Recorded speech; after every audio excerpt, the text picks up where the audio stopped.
Hello and welcome back to Tunnel Vision, a show presented to you by USCFootball.com. I'm your host, Jack Smith, joined in studio by Ryan Abraham and Connor Morrissette as we preview USC's game against Utah State this Saturday. Guys, I want to say hello to you two first, but we do have a special guest with us, joining us remotely, USC linebacker Mason Cobb. Mason, thanks so much for joining us today.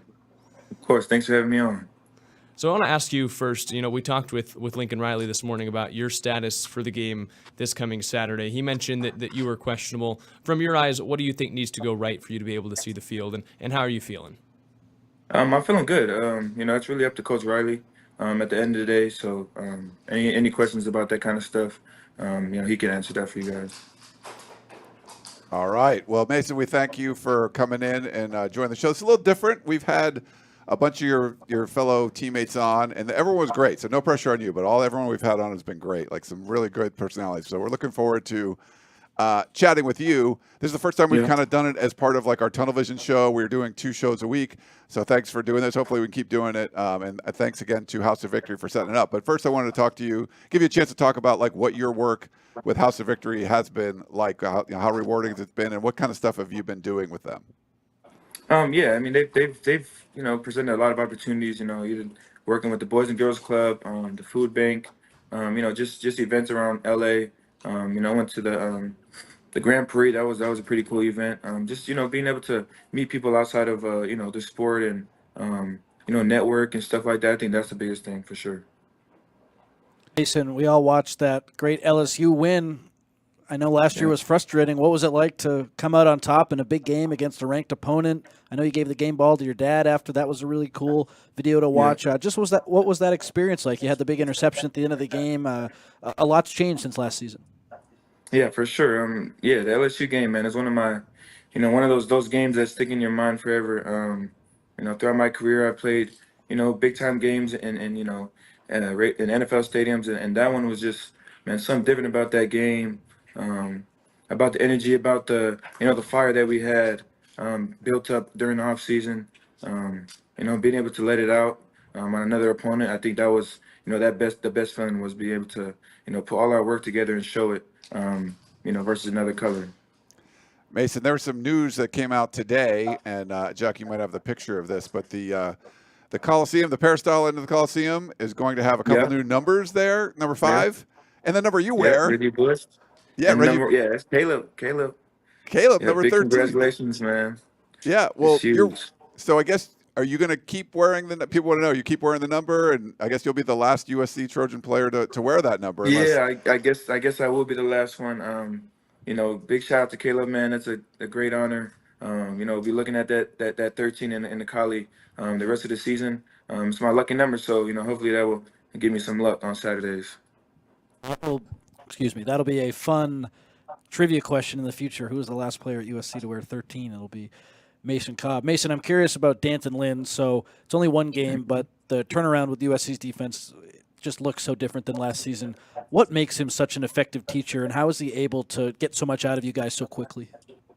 I would just say his deliverance, the way he's coaching, the strategy he uses, able to categorize stuff for guys like younger guys that are able to grasp onto things harder and a lot easier when it's categorized in groups. And I think that was the biggest thing, that when he came in, he had rules and kind of like put categories of plays into stuff. Started slowly there and then worked his way up to where we can just get a call in and everyone knows their job, alignment, stuff like that. So I think the way he approached it was amazing. Mason, we hear a lot about. I think you might be muted. Sorry. Mason, we hear a lot about his presence on the sideline, whether that's in practice or during the games. I'm curious if you can hear me. What was your takeaway from spending a game on the sidelines with him? He's always locked in, man. His emotions is never high. He's never panicking. He's always laser focused on the mission, and what the job has to be done. And I think that's having a guy like that on the sideline is always calm, collective, and knows what to do, man. You feel like you can trust in him and in his calls. So, Mason, you got Utah State this weekend, Saturday night at the Coliseum. Short week. What's it been like? You getting back. It was a Sunday game, and one less day of preparation. I mean, there's all people talking like, hey, there could be some of this hangover effect if coming off the big LSU win. But what's the week of preparation been like, and what are your thoughts going into this game? Yeah, it's definitely sped up. We came back Sunday night and had practice Monday.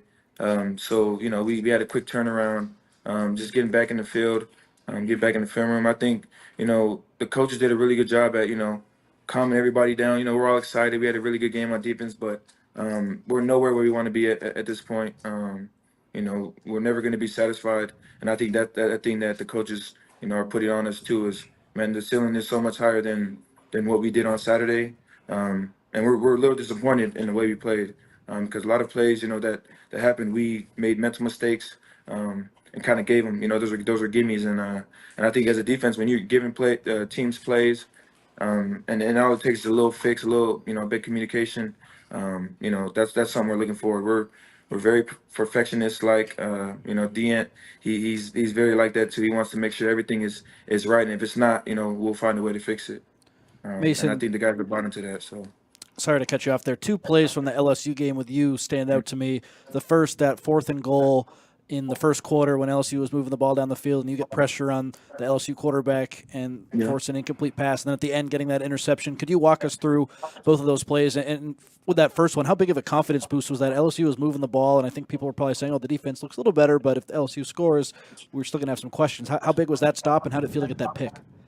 I mean, I think that was the biggest, sign for us to show that we can, be dominant on defense was, they might get some plays. That's like any offense. They're gonna, they might get us here and there. What really matters is how stout we can be, in the goal line, and that shows what true defenses are made of. Is not letting teams get in the end zone, forcing field goals.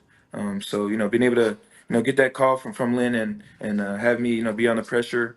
And I got there. He moved out the way, and Aunt Luke was there to finish him off. So that's just the complimentary football that everyone's doing their job, and trusting in the scheme.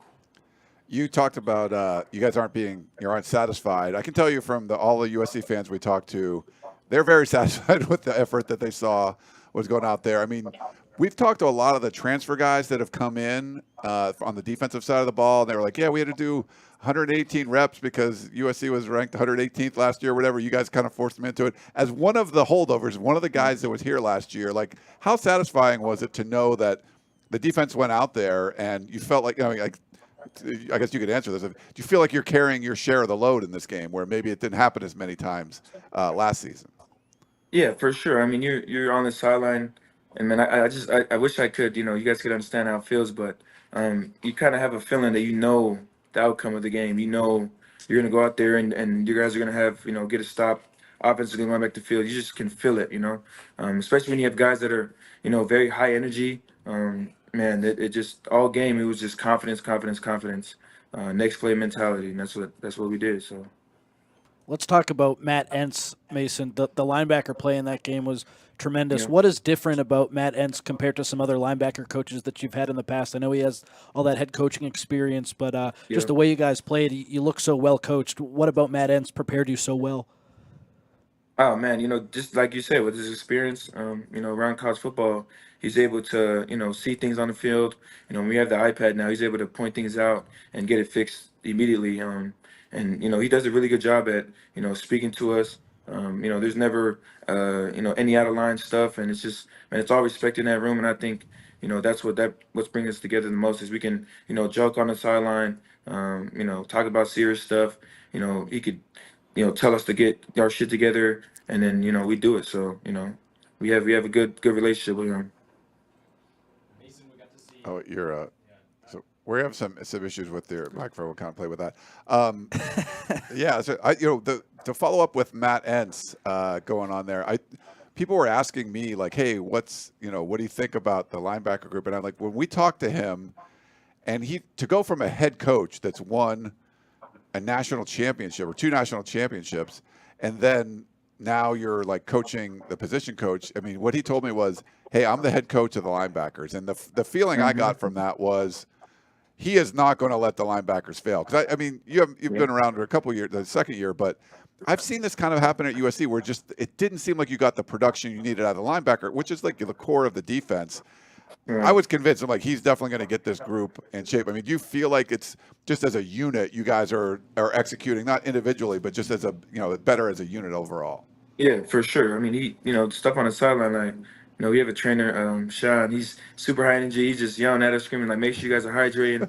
Just get even just a little sip of water is enough. And, Ents is there like, hey, he's being serious. Like, the little things matter. We do the little things better than them right now. We're going to take off in this game. And that's, to have him, just focus on little things during, such a big game. And just get us back to our, our training and stuff we've been doing. I think that was, it was amazing to see.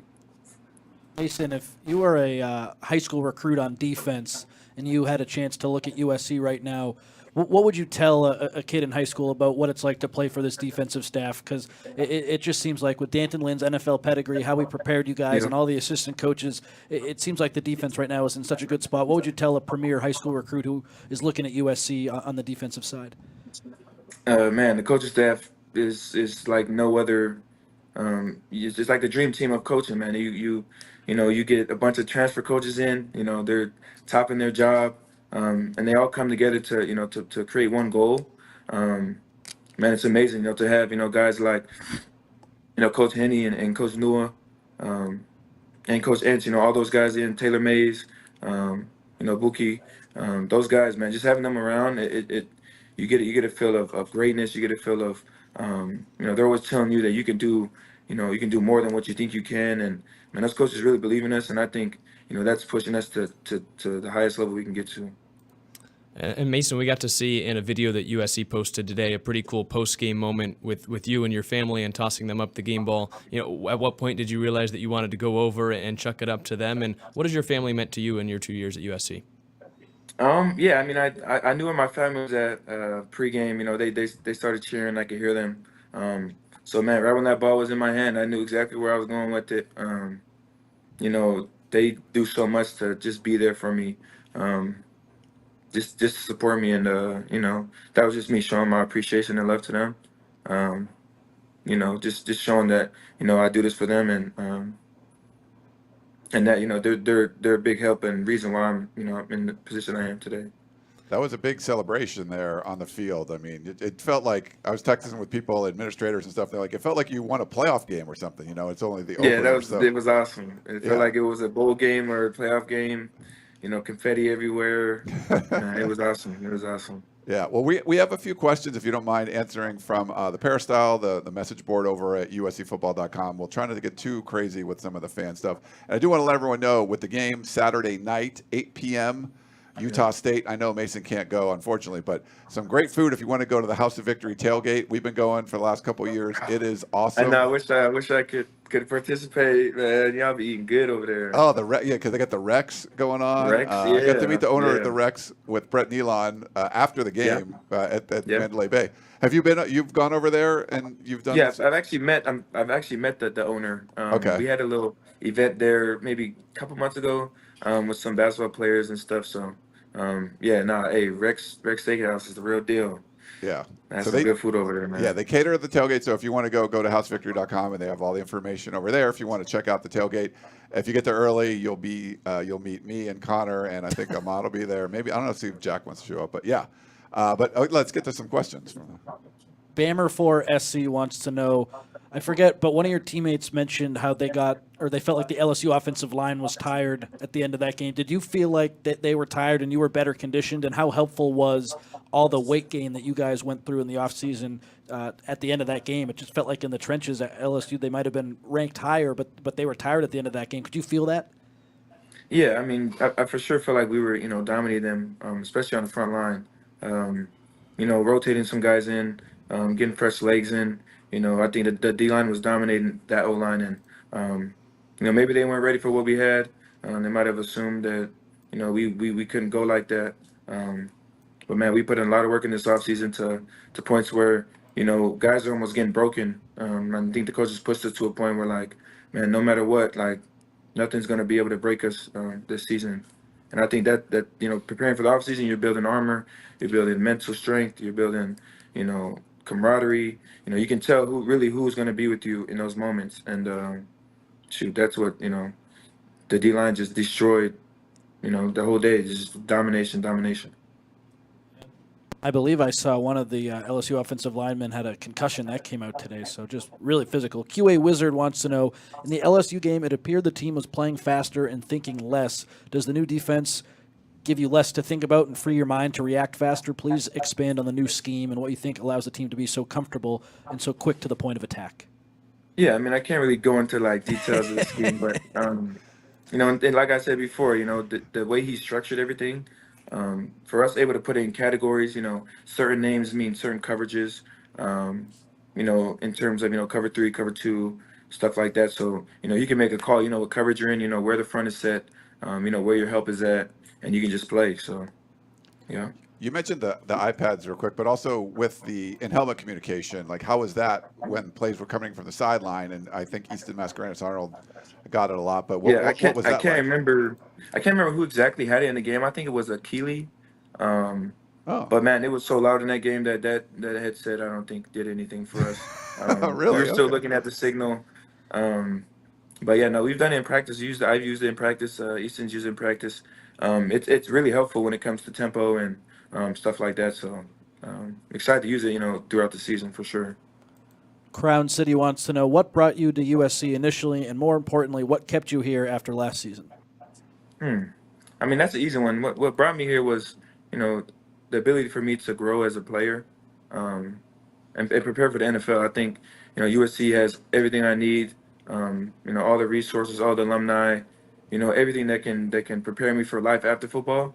And like, what was the other question you said? Sorry, I just got a text when I read it. No problem. Got Why lost. why'd you choose to stick around after last season? A few guys who came in and left. Right. Yeah, I just, I wanted to graduate from USC, and I feel like everything that, I came here for, the reason why I came here for, everything was true, and I still am in love with this school and the way they prepare for games, for, for seasons, for, for just anything, for workouts, just all the nutrition. They take everything serious, and I think, man, when you get to the league, this place USC will prepare you for that for sure. JRUSC wants to know, Coach Riley mentioned that the team has not changed the amount of tackling done at practice compared to last year.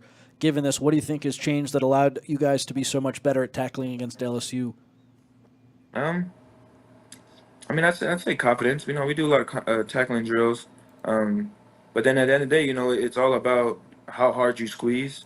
You can always practice in the drill and get as close as you can to taking them down, but tackling every day in practice isn't very healthy, especially when you have a lot of older guys. So they try to make it as safe as possible for us to tackle, but we've done a lot of like non-padded days where we've worked on techniques and stuff like that, where you don't always have to hit in practice to learn how to tackle in a game. A lot of us have played football for a long time, and it's just little tweaks and maybe taking the extra steps, stuff like that. So. And then the last one here from our forum, Fight On from Texas wants to know, you're going to be wearing 13 the rest of this year, but if you couldn't wear 13, what number would you pick? And originally, why did you decide to wear 13? So when I first transferred over, I wanted 8, the number 8. That's kind of my number I've had for my whole life. But somebody else already had 8, so I wasn't trying to come over here and take somebody's number. I was fine with whatever was available to me, and it was 13 or 35. And I don't know if I could go with 35. That was like the closest lower number. So I just ended up going with 13. I didn't really realize the significance of the number yet until I just started counting my family members. So for my mom, my dad, all my siblings and their kids is exactly 13 people. Oh. So that number's kind of been crazy this past couple of years, or this past year. It's just that number has just been showing up everywhere. My grandpa, he passed away on the 13th of October at 8:13, which is my 2 favorite numbers. So when it comes to that number, man, I don't know. It kind of just grew on me, and I see it all the time. In everything I do. Kind of reminds me of my grandpa every time I see that number, just because that's the day he passed, and that number will forever live in my family. You got Cobb 8 Mason for Twitter. Maybe you can change it to 13. You can. Yeah, and I get need a to new put one. that 13 on there, huh? Yeah. One of the new wrinkles this year is they're going to have, and Lincoln Riley told us today they'll announce them on Fridays, but new captains for every game. What did you and the other players think about that?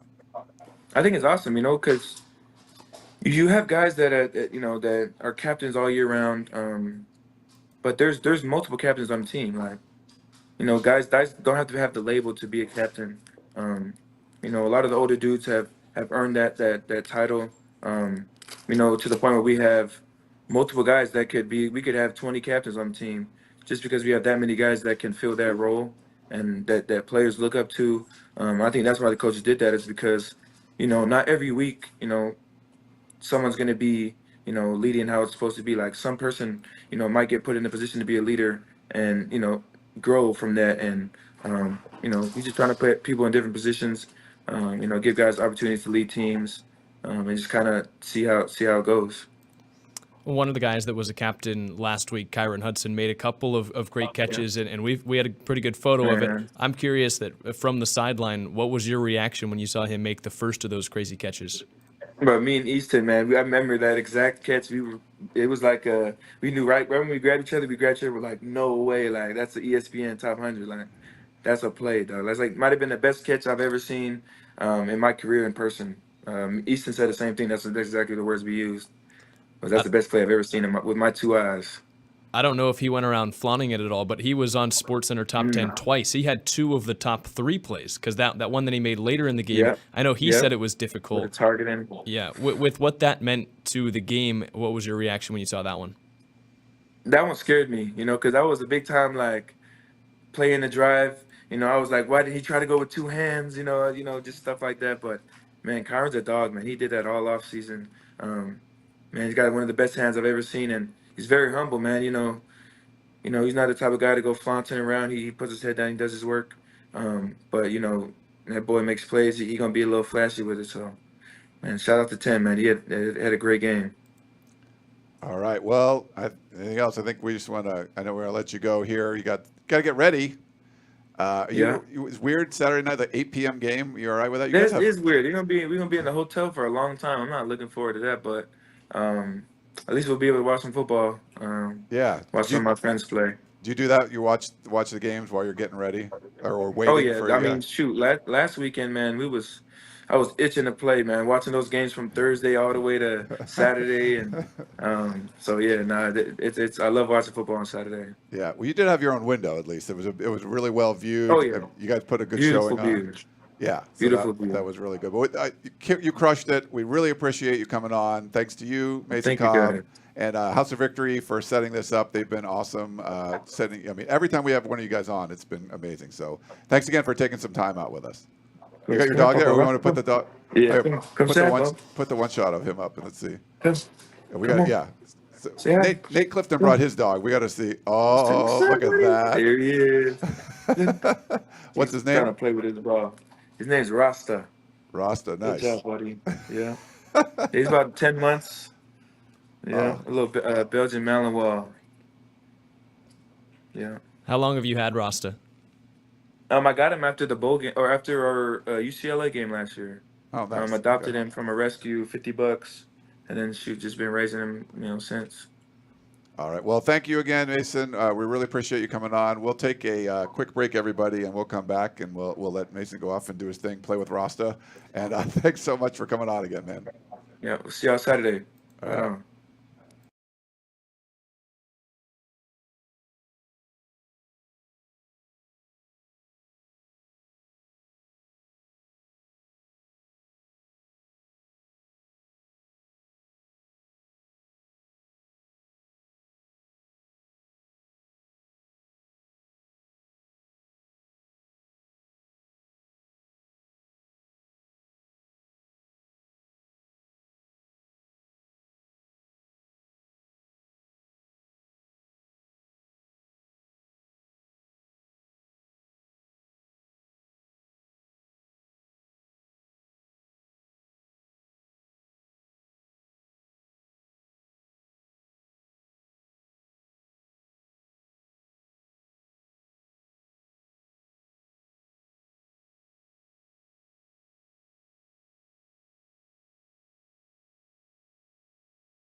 All right, welcome back from the break. And again, we want to say a big thank you to Mason Cobb for joining us. Obviously going through rehab this week, trying to get ready to play on Saturday. So we want to thank him for taking the time to join us, step aside from doing a rehab for a little bit and talk over what I hope was an engaging conversation for you guys. And we hope that you enjoyed it. But then we can finally get to previewing the Utah State game a little bit.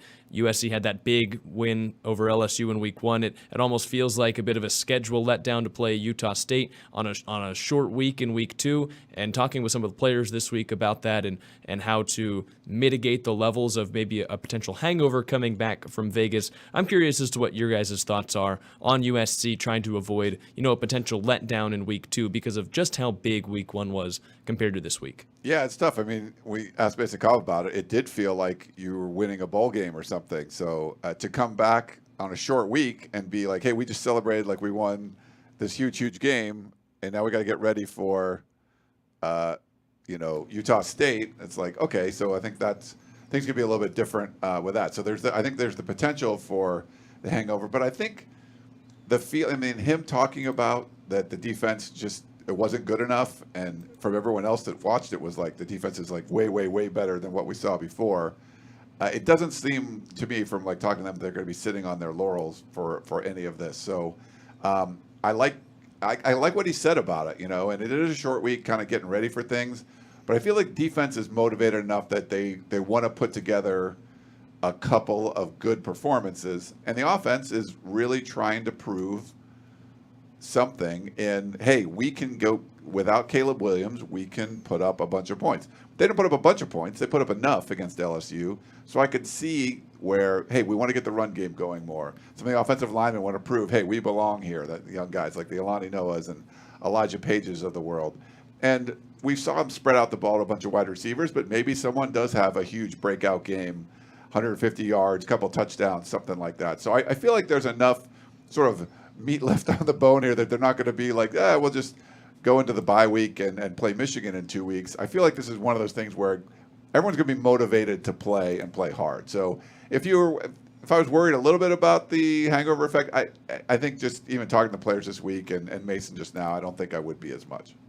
Yeah, I'd be worried about it if it was a Power 5 opponent, but Utah State, they were 34.5-point favorites against Robert Morris, and they were losing at halftime last week. So their starting quarterback, Spencer Petras, did get hurt in the second quarter and didn't return.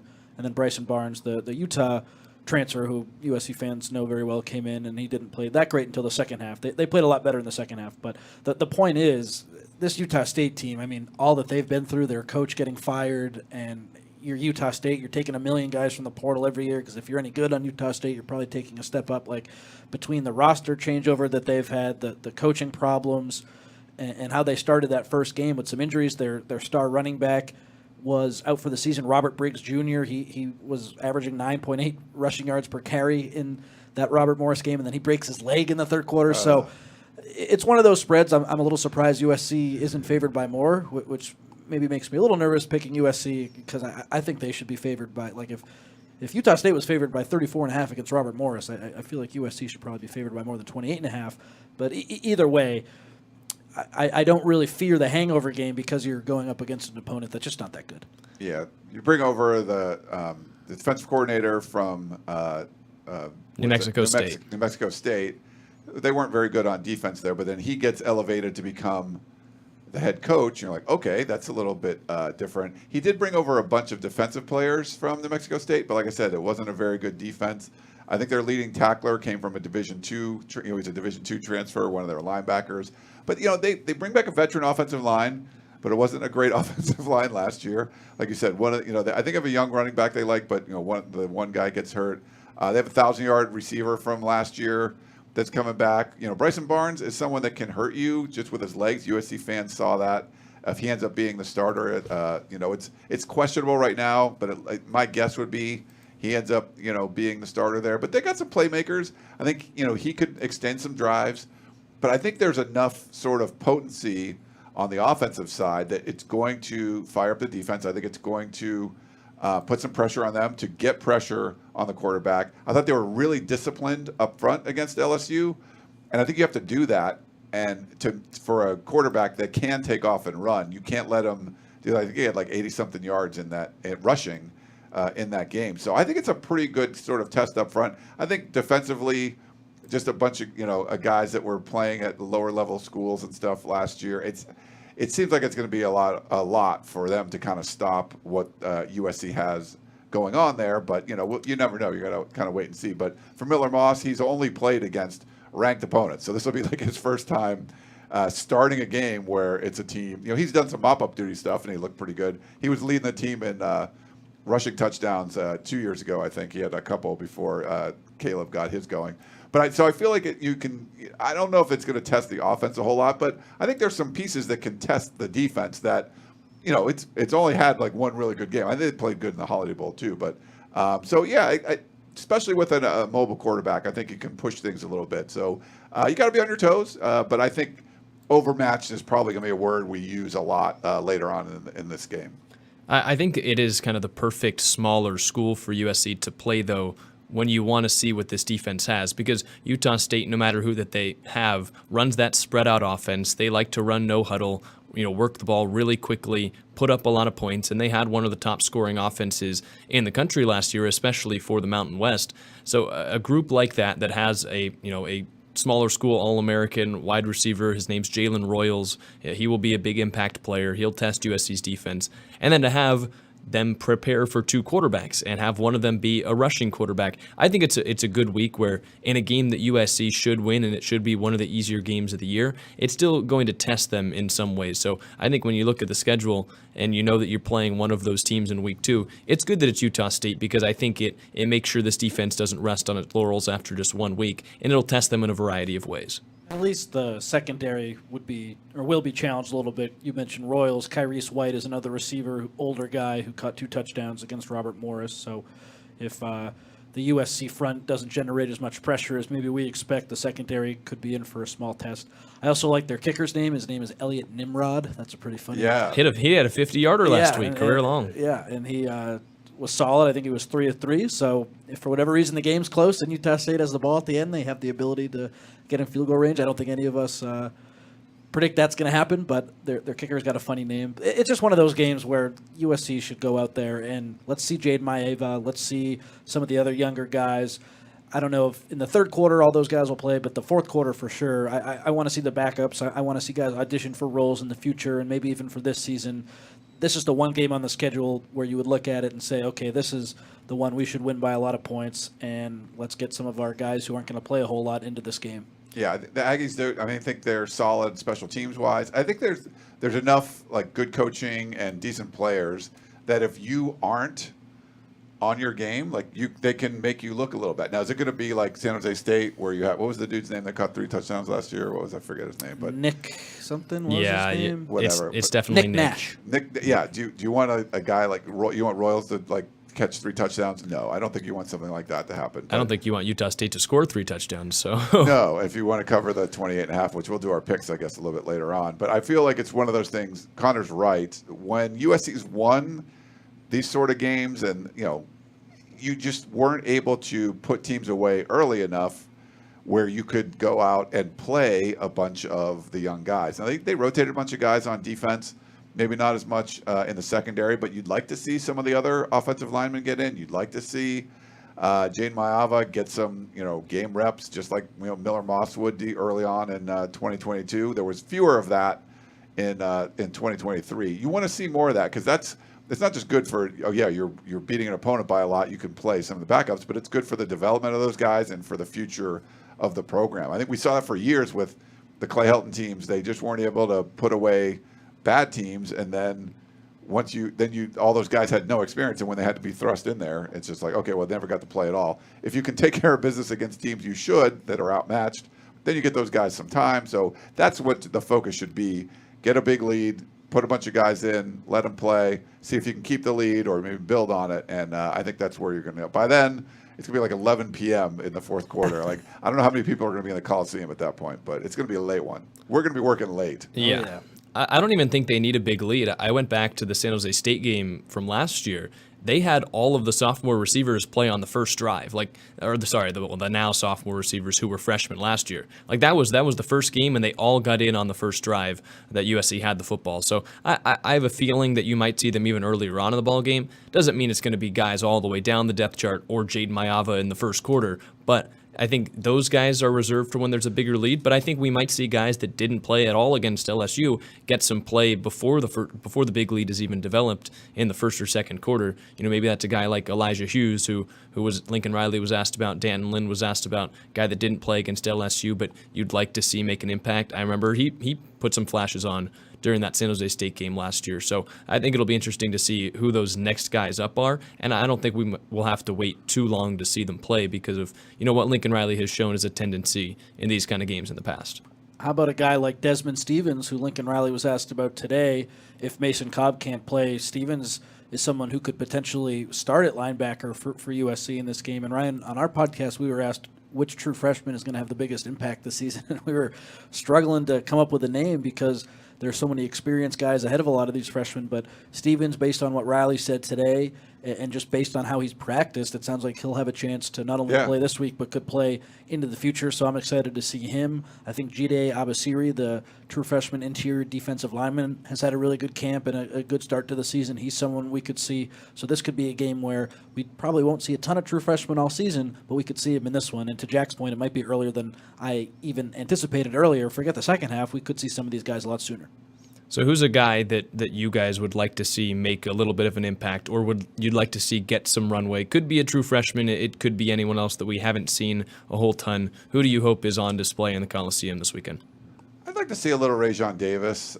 He's been kind of a fan favorite, and if even if Cobb is healthy, like maybe you don't want him to play that much, and you get to see him sort of stretch his legs a little bit out there. And I'd like them to get deeper with the running backs too.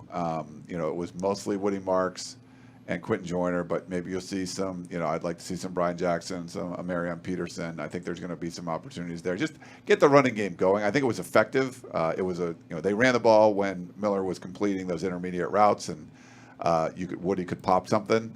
But I'd like to see them get that going a little bit more, just picking up some chunk yardage. When it's like third and short, being able to run the ball, they didn't really do that very well against LSU. I'll start with the edge rushers in terms of guys who will start and started against LSU. I want to see Anthony Lucas dominate. I want to see him get his first sack of the year and get a tackle for loss. But to Jack's question, how about Cameron Fountain, a guy who has all the raw talent in the world, and he looks like a future NFL player when he walks by you. His size, he's huge. He's been on the scout team a little bit.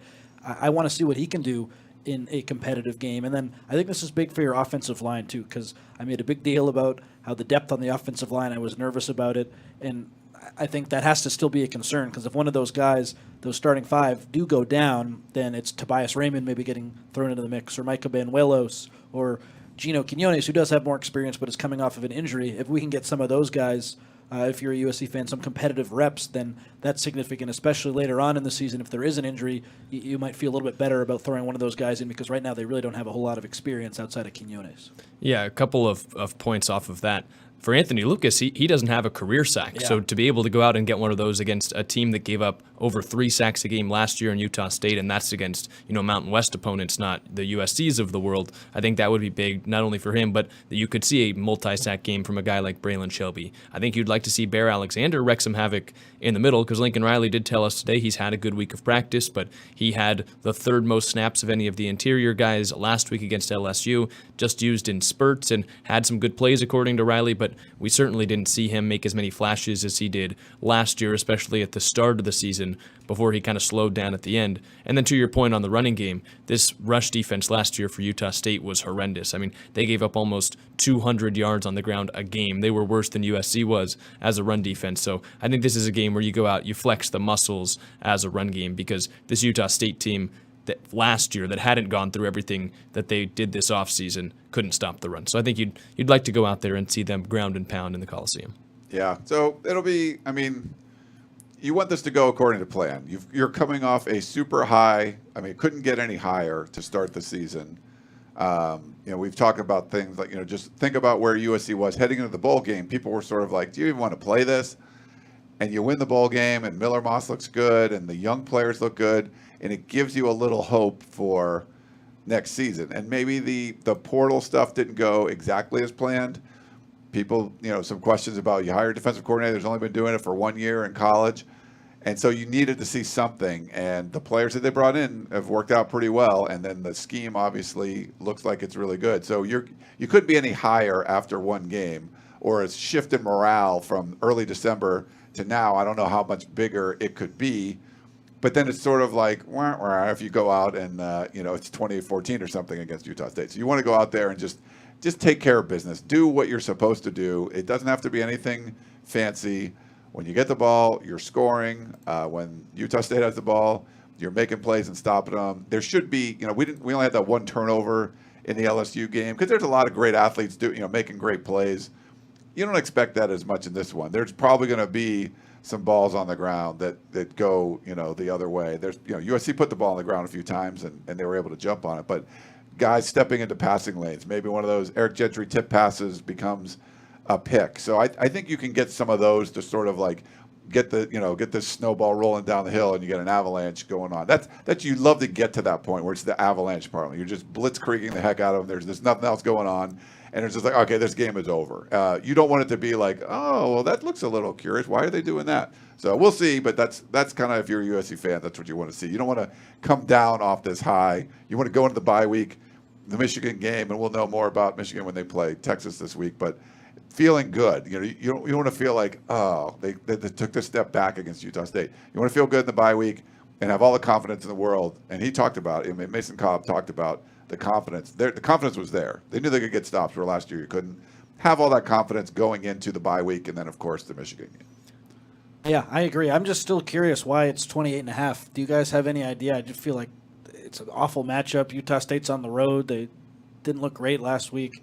I remember last year, though, I went on the show and I talked all about how Arizona State looked awful against their previous opponent, and USC had a great chance to cover that massive spread, and they didn't do it. So maybe it has something to do with Utah State might be better than I think, but I just was not impressed with them, and I felt like I was blown away by USC last week. Line doesn't make a ton of sense to me. Yeah, I don't know. Maybe they don't want to overreact. I remember the Arizona State game you're talking about, though, and I don't blame you because ASU, I believe, the previous week had like 8 turnovers, which was a program high. But yeah, maybe they just don't want to overreact too much. Like, and I'll say the same thing. Like, USC has played one good game of defense. I don't think that automatically means the defense is completely fixed. It could be. We just, you can't just say that off of one game, though it was a very good performance from the defense. Like, I'll be the first to say that I'm not going to just immediately think they're going to allow 20 points a game all year against all these Power 5 teams they play. So that just means automatically they'll allow, 10 points to Utah State. You have to see it for a sustained period of time, and so maybe that's why the line is where it is. We just come back from Vegas, and that place is massive, so that's why, because they're really good at what they do. They figure their scrap out pretty good. All right, well, we're going to take some live callers as well as take some questions. So wherever you are watching, you can leave a comment. We'll be able to put it on the screen. Just put, question or leave a question mark at the end, and we'll answer those. But first, we've got a couple of live callers in the queue. Real quick, Jack, I just want to let everyone know. Some people are asking. So this is a Bad Birdie that helps me out. They sent me this shirt. It's not USC branded, but it looks kind of like USC looks stuff. like it is. Yeah, it looks. So there's no like USC stuff on it, but it's if you want to wear it to a game, I think it would go well. I love Bad Birdie stuff. If you want to go over to badbirdie.com and you can use my promo code. It's RYBB15. So RY for Ryan, BB Bad Birdie 15. You get 15% off your order if you want to get one of these. They have a cool hat too. I didn't bring it, but it's with the California, the outline of the California state and cardinal gold for the hat too. So it's pretty cool. But yeah, they've been awesome to us. I love wearing the Bad Birdie stuff. If you like golf, go check it out. And people have been asking about the shirt. I've had some texts about it. Yeah. So. You got to tell them. Send them the link and then tell them to use the code. But we've got a couple of live callers in the queue. We'll get to those, get to some questions, and then get out of here before the game on Saturday. We'll start with David from San Diego. Bring in David. Hi, David. You're on Tunnel Vision. How are we doing, guys? How's my audio? It's great. Sounds good. All right. David, San Diego. Everyone knows the rules. But I'm Frank the Tank. And I just realized, Ryan, you have a beautiful voice, man. I'm recommending you to moderate the next presidential debate. Oh, thanks. But my comment is that, no problem. In the words of the infamous, I would call him, Stephen A. Smith, I think it's absolute blasphemous that we're celebrating in the locker room with no class at all, and we're acting like we're so great after winning one game that could have literally gone either way if one play went maybe a different way. It's literally one game. And if we would have had that play go a different way, we would be acting like the world was on fire. So I think the coaches need to pull out Kobe Bryant from the Magic Finals where we're up 2-0 and he says, job's not finished.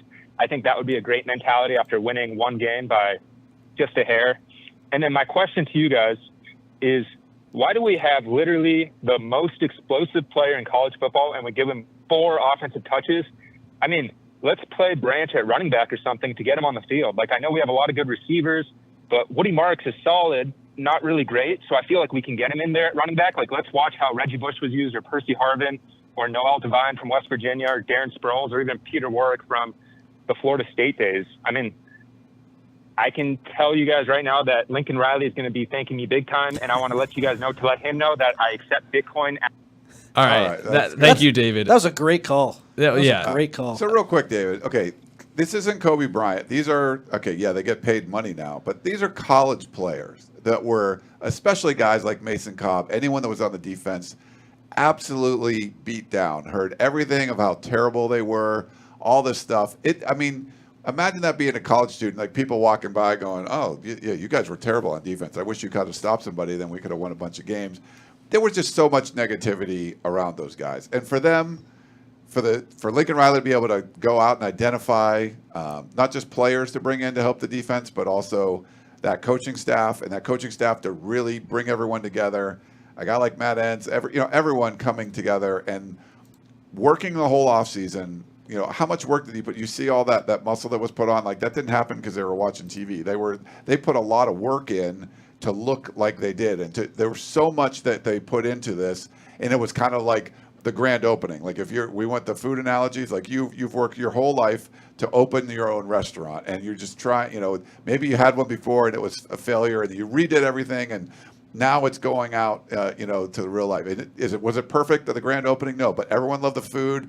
A guy came in and reviewed it, and it was amazing. And yeah, it could have went either way, but you got it done. And I think you earned the right to celebrate that night. And I don't have a problem the way they celebrate. I noticed it. I mean, I definitely felt like a bowl game, and you're 1-0. But I think they worked enough, and I think they were so beaten down before that it was sort of like a verification of everything that they had done in the offseason. Now, if they just sit on that and don't do anything more, then yeah, I think that's going to be a problem. I don't think that's going to be the case. I give them a complete pass on celebrating that 1-0 win that could have went either way. I think you'd be happy if you lost that game just knowing how this team has played. But they got the victory. They looked a lot better. All that stuff they did in the offseason seemed to make sense. So I'm totally fine with it. I think you're being a little too hard on it. We did comment that they acted like they just won the national championship, though. I believe that those were your words. So it was a little over the top, but I just think in 2024, that's kind of what you're going to get now. You're going to get the social media hype. You're going to get, if you beat LSU, the get the GAT stuff. You're just going to promote that because if you're a high school recruit, it's like, oh, these guys, they won and they're having fun. It's just different than it was when Kobe Bryant issued that statement, and it's college sports too. So I think in 2000 and whenever the Lakers played the Magic, like if USC had beaten LSU that year, would we get all this crazy reaction and video and hype from the celebration? It would probably be a little bit different, even if USC was in the same situation. I think kids and college kids today, it's just different. That's how it is now. Yeah, and I don't know if you watched the episode 3 of the only USC videos that they're putting out now, but there was a moment in the locker room after the celebration had kind of died down when they got over that initial rush of the win, and Lincoln Riley stopped them all. He brought them to the middle, and he said, the goal of our season was not to beat LSU. Like, the goal of our season is not just to win here in week 1. And then Miller Moss continued it, and he said, you can enjoy this for the next 12 hours, but you come back ready to work on Monday in the facility. So I think you can have a little bit of fun. And he also mentioned in that video that the team that was gelled the most and the team that liked each other the most was going to win the game in the second half. It's very clear that they're trying to build that kind of a culture where the guys do have fun together. So if you're there and you're fear-mongering everybody and saying, you can't smile after a win, everybody go to their lockers by themselves, don't celebrate, you're not going to get a team that likes each other. So I think you have to take in your opinion here, the bad with the good, which is maybe they celebrate a little more than you'd like, but I think you'd rather a USC team that genuinely likes to be around each other and wants to celebrate like that after a win. And it was the big win. I would say it's probably the biggest win USC's had since that Rose Bowl in 2016. Yeah. So that's 8 years of USC football right there, and you can't just not celebrate it. And then to the second part of the question, I thought Zachariah Branch probably should have been used more. I believe he had 4 catches and he was targeted 5 times, and then they had that reverse that Woody Marks messed up the pitch to. So they did try to get him the ball a little bit more. Kyon Hudson played a hell of a game. Those 2 catches were great. He was the leading snap getter out of the USC receivers instead of Zachariah Branch.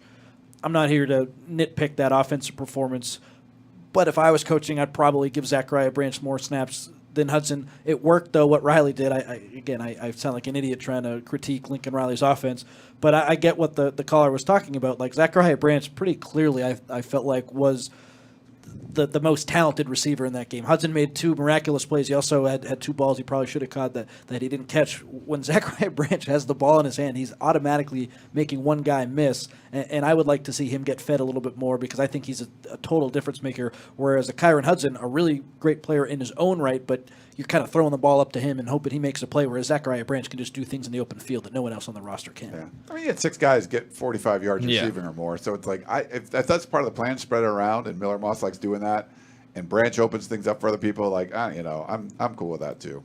And I would say too that I'd have to go back and watch, but I know that the staff wanted Zachariah Branch to do more as a receiver and not just be like a gadget player. And we saw that LSU was ready for the screen game, and USC had a couple of screens that could have been picked off if they were thrown at chest height and not low, where only the receiver could go down for it. So you can't just rely on, hey, take the snap, turn, throw to Zachariah Branch, let him run for 90 yards, because LSU seemed to be keyed in on that, assuming that USC would try and get the ball there. And you heard all week that LSU was saying Zachariah Branch, he's so electric, he's so good.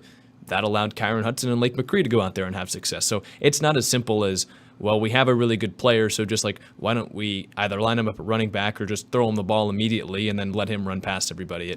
You have to craft a good offense, not just give the ball to one player. That's true. He did have 56 receiving yards, and 55 of them came after the catch. Like, he just does things when he gets the ball in his hand. Yeah. And then the punt return, too. Like, it's just different with him. And I felt like I saw a step forward from him as a receiver that was different than last season.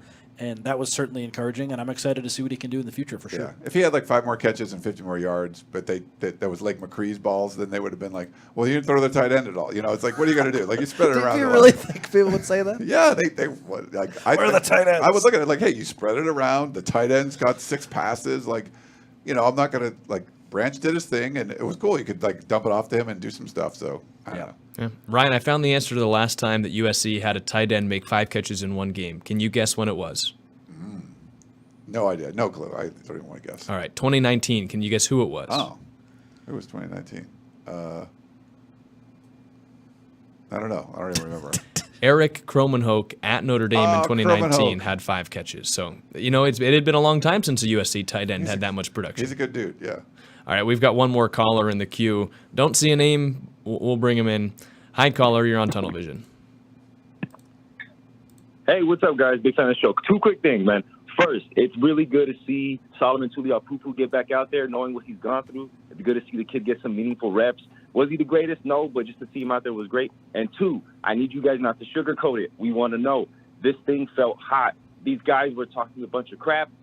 These guys never play each other, but they were fighting. The first catch of the game, that got pushed at the end. What was going on the field? What was the trash talk that was going on? Do you guys got any inside scoop? I want to know. Why were they beeping so much? Thanks. Later. Yeah. I mean, it's interesting. I'll go quickly first. Nothing that I knew of. I know Greedy Vance has played against these guys. That was his 3rd year in a row. He beat them twice when he was at Florida State, and he was one of the guys that was targeted, so potentially something there. But because of the similarities, and both teams really needed this win to sort of put yourselves on the map. I mean, LSU wanted it, losing 4 straight. Openers. USC made all the changes in the offseason. I mean, LSU made a lot too. you both like basically came up with a whole new formula to try to win, and you wanted to prove it, and there was something in your way, and it was another team that was almost doing the exact same thing you were doing. My guess is it's more of that, and then maybe some individual stuff with Greedy Vance. I don't think Woody Marks hadn't beaten him when they were. No, he was 0-3, so it probably feels extra good. It was probably Greedy, yeah. Greedy Vance also mentioned in the video put out today that LSU had been recruiting him. That was the school he kind of wanted to go to. They dropped him in his recruitment, and so in the transfer portal, both times, one coming from Louisville to Florida State and the other time from Florida State to USC, he was looking for a team that had LSU on its schedule. So, that's great. He wanted to play LSU, but other than that, I don't think there was any personal reason for any of the guys. 3-0 against them, so that's pretty good revenge. Like if you're like, I'm going to go find schools that are playing you, and I'm going to beat you every time. Yeah. Just ask Brian Kelly, and Kyron Lacey was just pointing his finger at a friend on that celebration penalty that he got. I think LSU was surprised by how physical USC was, and that's why we saw Anthony Lucas get into it with one of the offensive linemen on that extra point. Like, those guys were battling all night, and Eric Gentry, we know, likes to talk trash. I think it was a USC defense that had more confidence and swagger than LSU anticipated, and so they were kind of feeding into that a little bit, both teams going back and forth. LSU, we heard what Will Campbell said leading into the game, we're going to run the ball, and I don't think USC liked that very much, even though they didn't tell us that in the lead-up to the game. We sure heard a little bit about that afterwards. So I think it was a mix of pregame comments, USC surprising LSU a little bit, and just a really physical, grinded-out kind of game that could have gone either way at the end. Two really competitive teams, two teams with high hopes, and two teams where they both were confident. And when you get that, sparks are going to fly. I wish Chris or Shotgun were here because they were on the field and they could speak to more about why there was so much trash talk and just what the guys were saying, because I think there were some pretty funny lines back and forth. But, yeah, there was a lot of jawing, and that's football. That was awesome to see. Yeah, they mentioned that it was tough to hear because Allegiant Stadium keeps all the sound in, so everything's really muffled. That's why, like, if you're watching the game on TV, too, you don't really hear as much of the pads pop. You don't hear the words from down on the sideline because it's all muffled. But I think you're right, Connor. It was a matter of trash talking because you're a confident team. It didn't come from a lack of discipline. It was more from a swagger or a confidence. We've had one more call come into the queue, so we'll take it from John, and then we'll get to some questions before we wrap it up. Hi, John. How are you doing? You're on Tunnel Vision. Good. I'm doing great, guys. I'm still a hangover from the LSU win. Me and my wife enjoyed the game. The only question I have now is the health and if the defense can stay in that tempo and the health of the defensive line continue with the low depth. Thanks for the question there. Yeah, I mean, I think it's encouraging if you're worried about injuries. Like, I know, we talked about if Bear Alexander goes down, it's doom and gloom. Well, he didn't even start. And so I think they showed that they do have some depth. They're cool with Kobe Pepe. Obviously Gavin Meyer and Nate Clifton, who put on a bunch of weight. They're the starters. They were the interior starter guys. They played a bunch of dudes. And I think maybe not as much in the secondary. It was sort of the same guys. But that group is a lot deeper. So I feel like health-wise, yeah, you want to kind of stay healthy. But it seems like, they could probably withstand some injuries more than I thought they would kind of coming into the season, especially with the defensive front. It's not super deep, but there's more dudes playing than we thought, and they kind of split up reps evenly and stuff. And, so I don't think you should feel terrible about it. I mean, they would have liked to add some more guys, but they're kind of making do with the guys that they have. Yeah, I feel a heck of a lot better about the defensive line interior depth than I did to start the season. And now really with the trench play for USC, I'm still a little concerned about the offensive line depth just because they don't have a lot of guys who have played. But, hey, Kobe Pepe didn't play for the previous 2 years pretty much, and Danton Lynn threw him in, and he did just fine. So maybe the offensive line will be good, too, if someone goes down. But, yeah, to your point, Ryan, like it's Gavin Meyer, it's Kobe Pepe, Devin Tompkins can do both. Braylon Shelby lined up in the middle sometimes. Anthony Lucas, too. Danton Lynn, he loves those bigger guys, and the versatility that a lot of those players possess is huge. So all of a sudden we thought, okay, Lucas is exclusively an edge guy, but if he can play in the middle, that's another body that we didn't anticipate being able to line up there. So I think they'll be okay from a depth perspective. And then the other part of the question is the defense always going to be this locked in? I mean, I watched a lot of UCLA last year. That defense looked pretty damn locked in the whole way. Even against Oregon State, the game where things didn't go pretty well, if you just look at the stats, it wasn't like Oregon State on offense did anything crazy. That UCLA offense was so bad and put that defense in a lot of positions where they failed. And I think with Lynn and the talent that USC has in the linebacking core and the secondary and even the defensive line, which I didn't think was as good as it showed against LSU, they're going to be in a good spot. Yeah. Yeah, I don't think you can predict injuries either. I know Mason Cobb is banged up this week, but Lincoln Riley mentioned that everybody else is healthy, so you can't ever predict injuries. Obviously, if you're flying around fast and hitting guys, you're more likely to get injured, but I don't think you can go ahead and predict anything like that. But it is good to see that they've got a little bit of depth at some of these spots. We'll start with questions, and we do have a super chat that just came in. Only Natties at USC, $5, said, didn't USC re-sign Bear with the highest NIL money so he can compete with elite O-lines like LSU? So why did he come off the bench with only 28 snaps? Riley has talked a lot about how he didn't practice the whole spring and that put him behind the 8-ball, and I think that had something to do with it. So I think it was more of him not playing in the spring. And Riley was asked today by Shotgun, actually, what it would take to challenge Bear and to have him play more, and Riley sort of talked about we don't need to challenge him anymore. He's doing fine, and he's just going to continue to do what he's doing. He sort of didn't take the bait on Shotgun's question and say that they needed to challenge Bear. So I just think the defensive line is a lot better than we thought, and you don't need to rely on Bear Alexander the way you did last year. If you look at the snap counts, he was the highest defensive lineman who was out there the most by like a long shot. And remember, he didn't play against Cal, and he missed the end of the Utah game, or the first half against Cal. They needed him last year with that scheme, and they just didn't have a lot of bodies like him. Now you have more bodies like him, and they still need him, of course, but it's just different. Yeah, and this is in the NFL. We don't know the contracts of these guys. We think Bear, did sign a pretty lucrative NIL deal with House Victory and all that. But this is, the coaches are going to play who they want to play, and it's not. You're looking at this. They signed this guy and a big contract and stuff. If they don't feel he's going to be the guy that's contributing the best, then they're going to play somebody else. So that's going to be a problem we're going to see in college football, like going forward, where if there's these contracts and you did sign, you're getting a chunk of a very limited pool of money that the athletic department can revenue share with players. What if a guy that's third string now, but he signed this big deal? I think we just haven't seen that in college. So that's going to be a potential problem and stuff going forward. With Bear, he didn't practice all spring. Maybe it's a little motivating factor and stuff too, but they're going to bring him along. And, he played a significant amount of snaps. And like Connor said last year, he played the most. So I don't think he's going to be limited with snaps. If he's healthy, he's going to be out there. You'll see in Michigan in a couple of weeks, Mason Graham, who's probably the best defensive tackle in the country. And last season, because Michigan had a pretty deep defensive line, he only played 30 snaps a game on average. So, Bear played 28. And, Bear's a guy that's very disruptive in the pass rush game. So they might even want to have him play around that many snaps a game if they trust the other guys to maybe be in there on a first down where they're expecting a run, so that Bear can be fresh and go out there to pass rush. I think we'll see him a little bit more this week, and obviously we'll gauge the situation as the season goes on. We've got a couple questions from Jasper. Connor, I'll direct the first one to you. Jasper says, is there an update on Greedy Vance? He's fine. Sorry, I thought that was going to be a shot at me for my 7-5 record prediction. That's why I give you the thumbs up. You predicted them to go 7-5? Yes. Whoops. You picked them to cover the spread last week, right? No. Wait. I thought we all did. But I thought he couldn't have been the onty one, right? I think he was. Yeah. No, he was.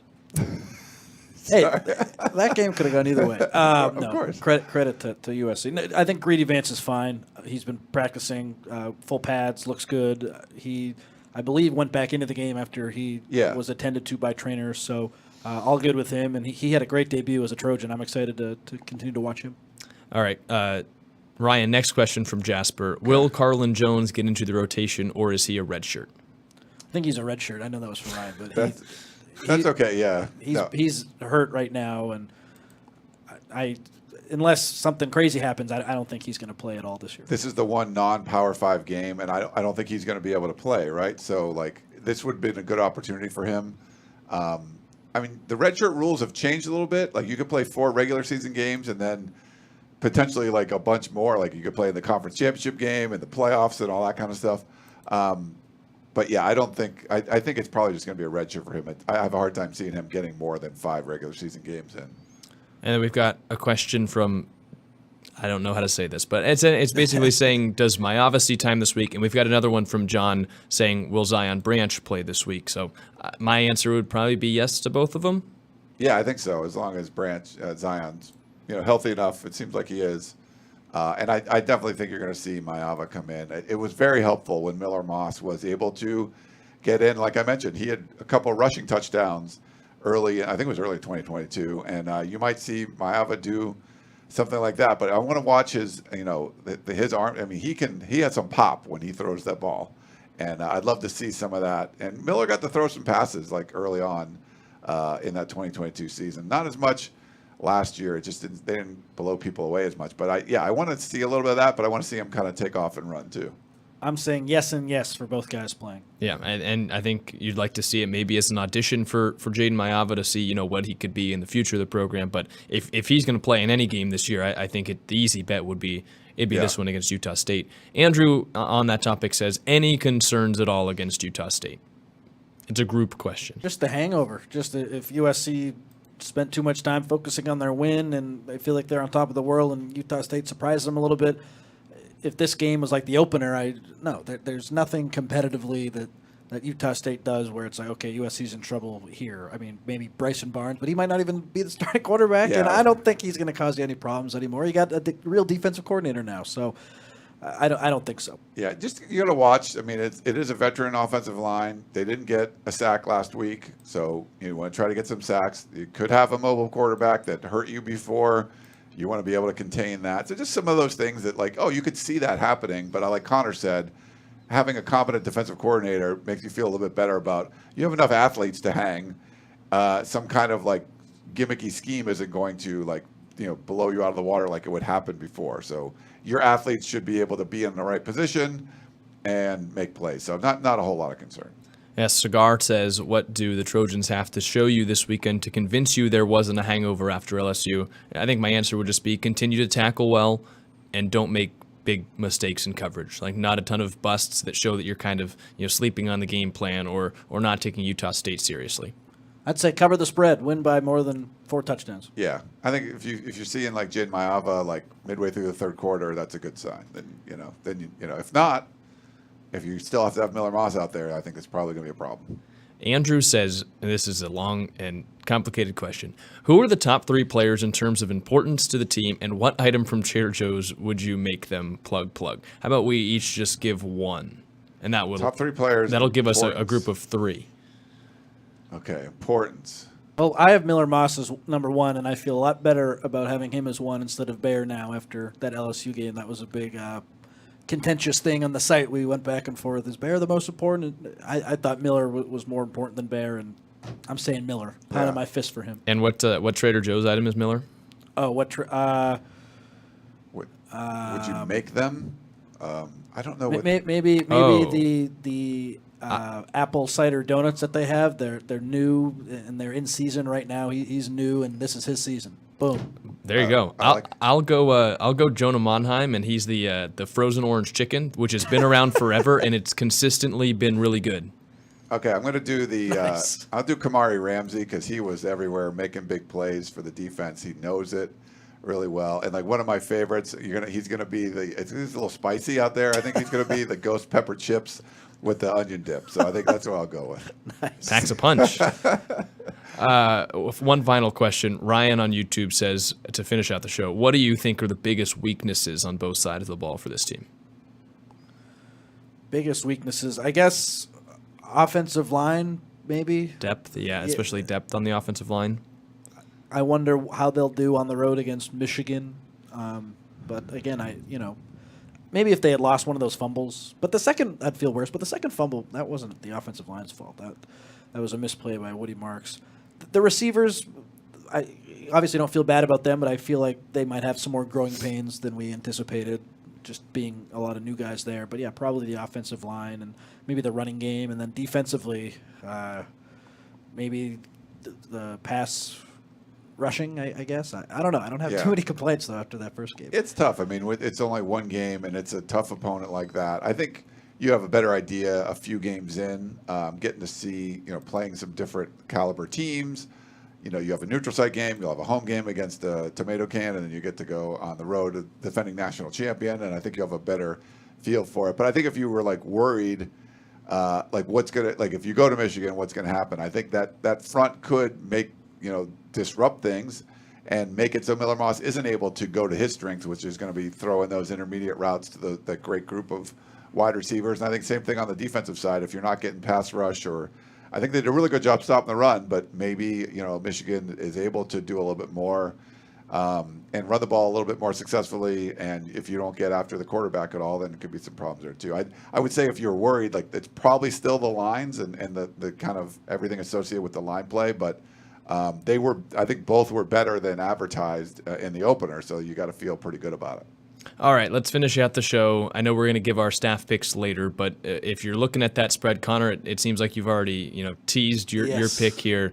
USC favored by 28.5. Where are you guys leaning? I'll say 49-14 USC. Was that your pick? Mine was 49-13, but that's real close. Okay. I'll go 49-12 then. Oh my goodness. No, I mean that's in the same range. Hey, they have a good kicker. Yeah, they do have a good kicker. He hit 3 field goals last week. He's just going to up it to 4. USC was really good in the red zone, and I think LSU made some pretty great plays to score those touchdowns.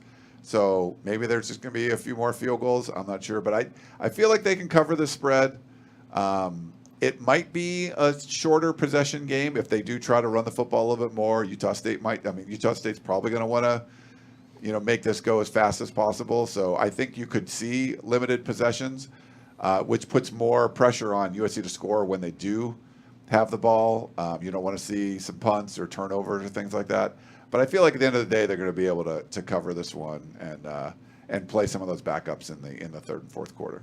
Projected player of the game, Connor, who's yours? Oh, I didn't think about that.